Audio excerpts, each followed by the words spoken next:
মহাকবি মাইকেল মধুসূদন দত্তের ২০১তম জন্মবার্ষিকী উপলক্ষে তার জন্মস্থান যশোরের কেশবপুর উপজেলার সাগরদাড়িতে শুরু হয়েছে মধুমেলা। জেলা প্রশাসনের আয়োজনে শুক্রবার সন্ধ্যায় ৭ দিনব্যাপী এ মেলার উদ্বোধন করেন খুলনা বিভাগীয় কমিশনার ফিরোজ সরকার। প্রধান অতিথি ফিতা কেটে কবুতর ও বেলুন উড়িয়ে মেলার উদ্বোধন করেন।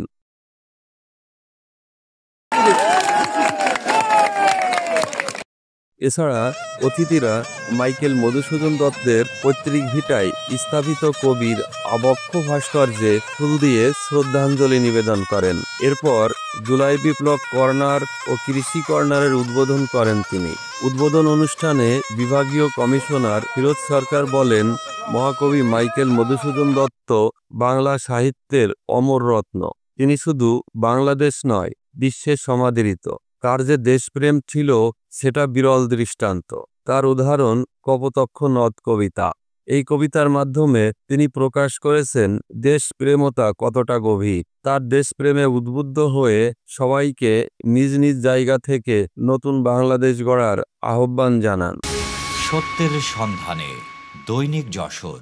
ইসলামের সভাপতিত্বে আলোচনা সভায় বক্তব্য রাখেন যশোর মাইকেল মধুসূদন কলেজের অধ্যক্ষ প্রফেসর ডক্টর খন্দকার এহসানুল কবির, কেশবপুর উপজেলা বিএনপির সভাপতি আবুল হোসেন আজাদ, স্বেচ্ছাসেবক দলের কেন্দ্রীয় কমিটির সাবেক সভাপতি মুস্তাফিজুর রহমান, জেলা জামায়াতে ইসলামী আমির অধ্যাপক গোলাম রসুল, যশোর প্রেস ক্লাবের সভাপতি জাহিদ হাসান টুকন, বৈষম্য বিরোধী ছাত্র আন্দোলনের যশোর সদস্য সচিব জেসিনা মুর্শিদ প্রাপ্তি প্রমুখ।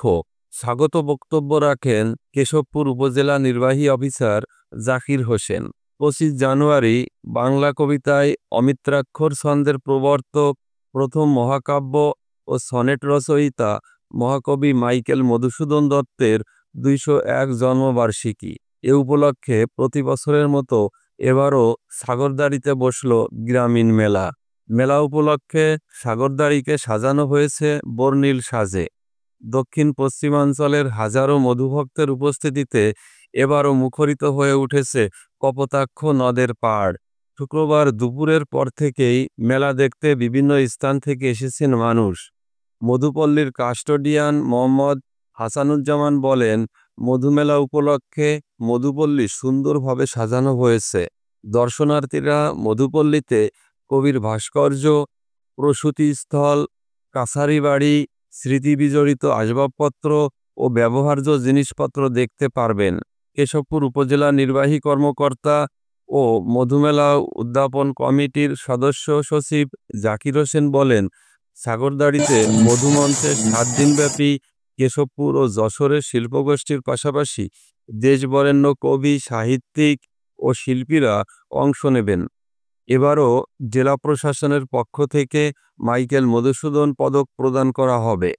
মেলায় আইনশৃঙ্খলা রক্ষায় পুলিশের পাশাপাশি প্রশাসন ব্যাপক তৎপর রয়েছে। ৭ দিনব্যাপী এ মেলা শেষ হবে আগামী ৩০ জানুয়ারি। ডেস্ক রিপোর্ট, দৈনিক যশোর।